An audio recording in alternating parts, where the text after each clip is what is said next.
wee while ago, I was on a grossly overcrowded tube train in London, and I couldn't see the station I was pulling into. So I kind of half turned to the lad who was rammed up behind me.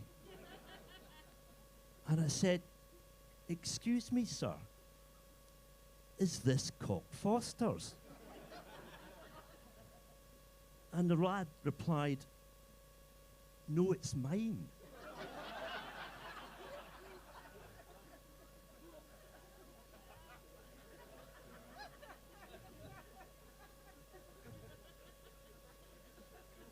And anyway, he said, "It's not a cock, it's a chicken." And I turned round, and the lad was holding a chicken, who was looking at me in a very suspicious way, as if to say, "You claim to be a vegan, but you've been at the KFC again, haven't you, murdering bastard?" And I said, "Where are you taking it?"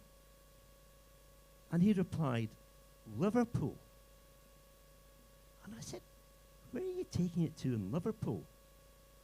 And he replied, "Hendon Road. We're going to cross it." Now, normally when I'm in London, I just say Hendon, because that's a station on the Northern Line. But I thought, I'm going to Liverpool. You voted Remain.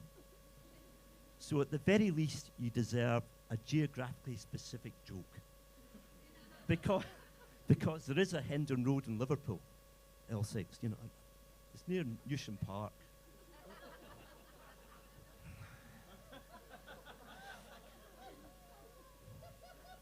Don't know why I fucking bothered. Fucking, I just.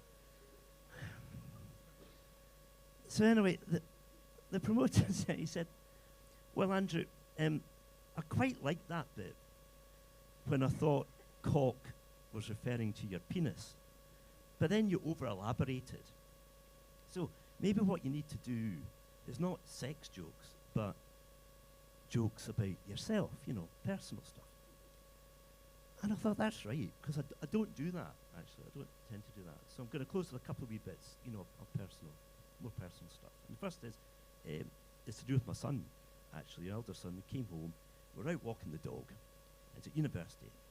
And I said, "How are things going?" He said, "All right, I met this girl, I really liked her, but the sex was terrible."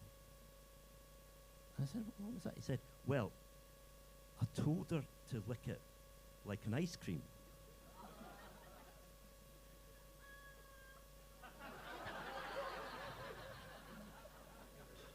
But she bit into the cone. And I said, "Look, don't worry, it's happened to all of us." Though in my case, when it happened to me, I had the good manners to apologize to James and take him to A&E. And then the last thing which I'll finish on is it's to do with my wee nephew called Matthew. He's only 6 years old. And I was up seeing him, and his mum said to me, my sister said to me, "Matthew's going out guising at Halloween, and he's going to be telling 3 jokes." And I thought to myself, that's interesting. What I'll get to do is I'll get Matthew to tell me the 3 jokes, and then I'll steal them.